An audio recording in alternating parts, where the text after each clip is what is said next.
Income from other sources के example number 17 को हम लोग समझते हुए आगे बढ़ते हैं।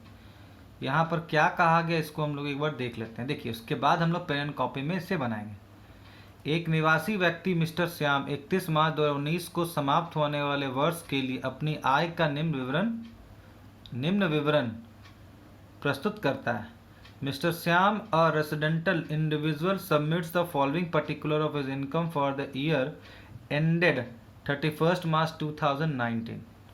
देखिए आगे क्या कहा गया, इसको हम लिखित करके समझते हैं। कोयले की खान से रॉयल्टी क्या है? 20,000 रुपया।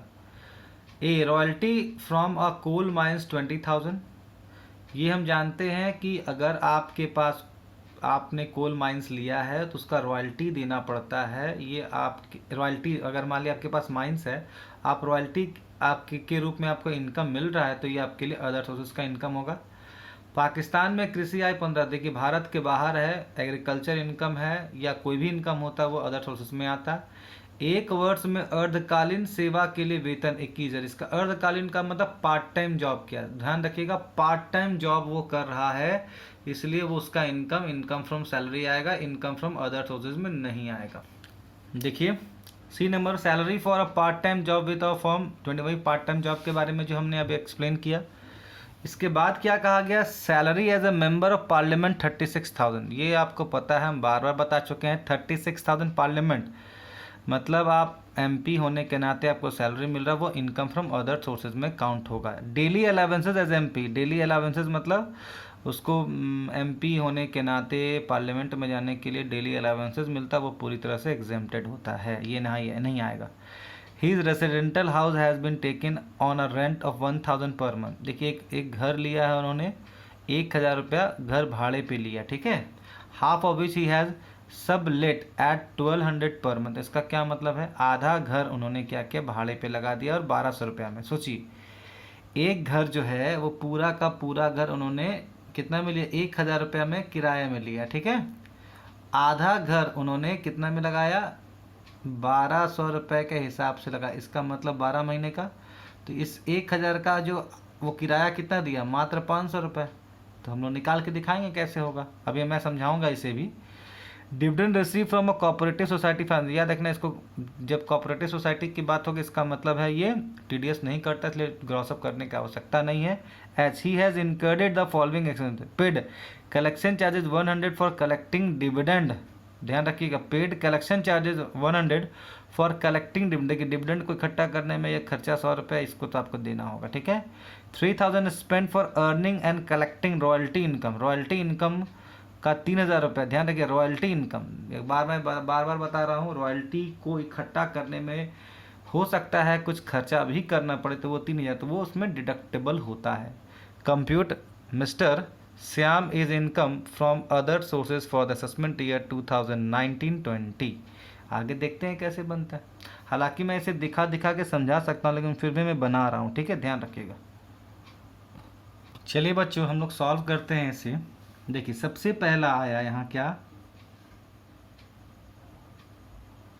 इनकम फ्रॉम रॉयल्टी, 20,000 रुपये रॉयल्टी से आया पैसा। और आप एच के पॉइंट नंबर 2 को देखिएगा, उस रॉयल्टी के इकट्ठा करने में उनको खर्चा हुआ है कितना रुपया, मात्र 3,000 रुपया, ठीक है, ध्यान रखिएगा 3,000। इसका मतलब है रॉयल्टी से उन्होंने कितना कमाया, केवल 17,000। आप भारत से बाहर जाते हैं और अगर एग्रीकल्चर एक्टिविटी करते हैं, जैसे मान लीजिए पाकिस्तान, तो वहाँ से आपने एग्रीकल्चर इनकम कमाया है, तो वो भी आपके इनकम फ्रॉम अदर सोर्सेस में उसको हम लोग दिखाना हमारी मजबूरी हो जाएगी। कितना है बच्चों, 15,000 रुपये है, इसको दिखाना होगा, ठीक है बच्चों।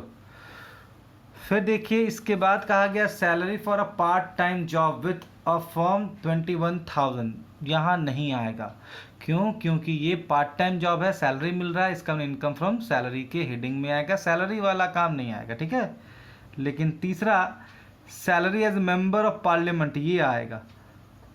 अगर कोई एमपी है, एमएलए है, अगर उसको सैलरी मिलता है एज अ एमपी और एमएलए होने के नाते, तो वो उसके इनकम को हम लोग यहाँ पर दिखाएंगे।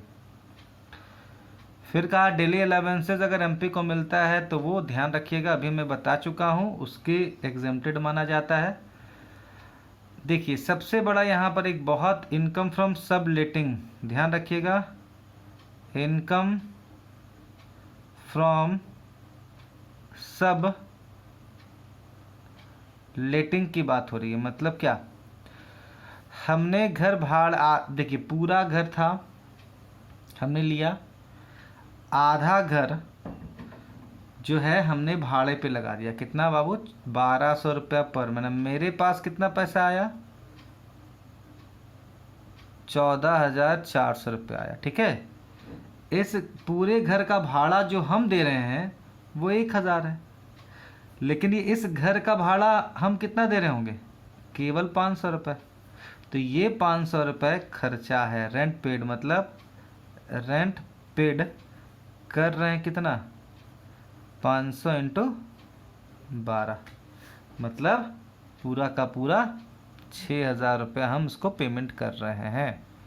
तो ये जो होगा वो कितना होगा, 8,400 रुपये हमने सब लेट करके कमाया। इसको आप यहाँ भी दिखा सकते हैं, ये वाला अमाउंट हम यहाँ दिखा लेते हैं, क्योंकि सारा डिटेल हमने अगर यहाँ दिया है तो वहाँ क्यों दिखाएंगे। ठीक है बच्चों, 8,400 रुपये यहाँ होगा। फिर देखिए इसके बाद dividend receive from cooperative society, हम बता चुके हैं कोऑपरेटिव सोसाइटी से अगर आप पैसा, आपको डिविडेंड मिल रहा है तो वहाँ पर टीडीएस नहीं काटा जाता है, ध्यान रखिएगा। तो जब टीडीएस नहीं काटा जाता है तो आगे का बातें छोड़ दीजिए,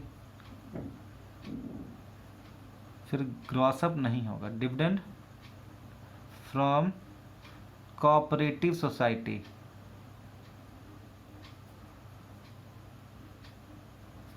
कितना है बच्चों, 5,000 रुपये है। आया जरूर है लेकिन इसके ऊपर खर्चा हुआ है। देखिए एच का point number 1, paid collection charges, paid collection charges 100 for collecting dividend. देखिए यहाँ है ना कलेक्शन, देखिए कलेक्शन चार्जेस, ध्यान रखिएगा, 100 रुपया खर्चा आपने किया है, तो ये 4,900 रुपया आप लिखेंगे। चलिए इसके बाद हम लोग आगे इसका पूरा जोड़ घटाव करते हैं। ये रहा कैलकुलेटर, हम लोग सामने भी कर सकते हैं, आप सब दिखाने के लिए आपको हम यहाँ किए हैं। 17,000, 15,000, 36,000, 8,400 और 4,900, ये होगा 81,300।